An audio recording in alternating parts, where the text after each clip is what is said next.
For times when an off-the-shelf patch lead isn't long enough, knowing how to terminate network cables with an RJ45 plug is a useful skill to have.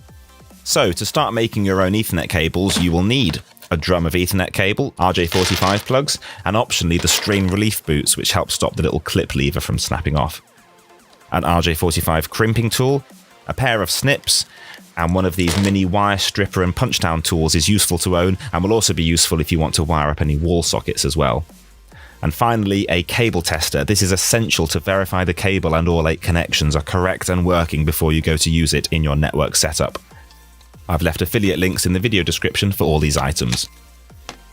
So, take your wire cutters and cut however much cable you need for the cable run you're working on, being sure to leave a generous amount of excess, partly because a few centimetres will get chopped from either end, and because it's always better to have a little bit of excess, rather than realise the cable's too short. If you're going to be putting strain relief boots on, slide one on now before you proceed to start putting the end on. Network cable consists of 4 twisted pairs, so 8 wires in total. Cat6 cable usually also has a loose plastic core running down the centre to reduce crosstalk between those 4 twisted pairs. Each pair is colour-coded, with one of the pair being a solid colour and the other is a tribute act to an American rock duo from Detroit. Strip off about a 3 cm length of the outer jacket, being careful not to damage the conductors inside.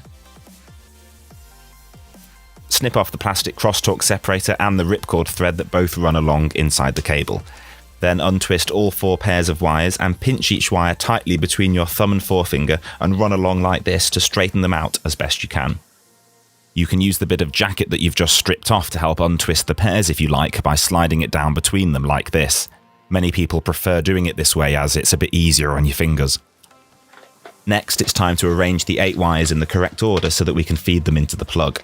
I keep this little printout in my tub of connectors, or you can just Google RJ45 wiring diagram.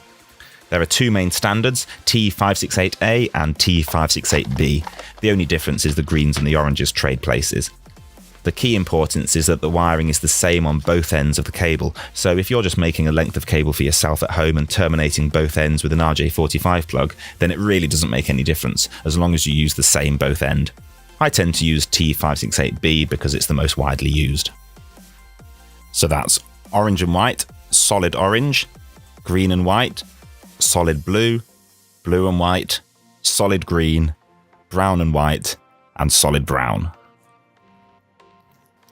If you're adding cable to an existing setup or replacing a faulty end, then make sure you use whatever standard is already in use at the location to make things easier for yourself and any other engineers who might do work there after you. So arrange them in the right order and again run your fingers along to help straighten them out even more so that they sit right and in the correct position. I find it helpful at this point to take my wire cutters and gently grip the cables, but don't snip them just yet, and to bunch the ends right up to each other and double check the colours are still in the correct order. Then take an RJ45 plug and hold it up against the end of your cable and line the end of the outer jacket up with the point that it'll end up at inside the plug. The key here is that we want all 8 wires inside the plug to be long enough to reach right to the very end, but not so long that the outer jacket isn't gripped securely when we crimp it in a moment. Then slide your snips down the wires, keeping them bunched together and in the right order, and come to rest in line with the very tip of the RJ45 plug. Put the plug down for a moment and hold the wires really tightly between your thumb and forefinger as you snip the excess off so that they stay bunched together and in the right order. Then, being careful not to let them come loose, slide them up and into the plug with the clip end facing away from you. Make sure you push it all the way to the pins at the end and so that the outer jacket is fully inside, ready to be gripped when you crimp. Visually inspect the colours to make sure they're still in the right order, and then use the crimping tool to finish the job. This does 2 things. It splices all 8 wires into the copper pins at the end there, and it bends the gripper to hold the entire cable securely inside the plug. You can then slide the strain relief boot up and over the clip, and that's the first end done. Repeat exactly the same process with the same wiring order for the other end, and then be sure to test the cable with a cable tester like this.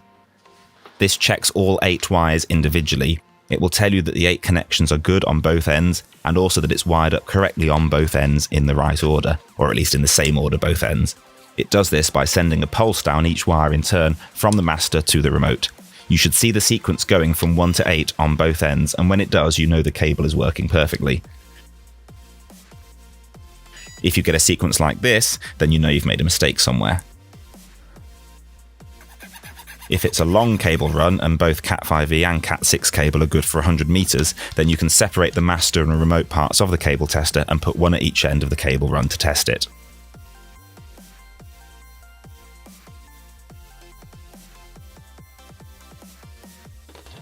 Sometimes, rather than an RJ45 plug, you'll want to terminate the network cable to a keystone jack in a wall socket like this one. Click the video on screen now to learn how to do that.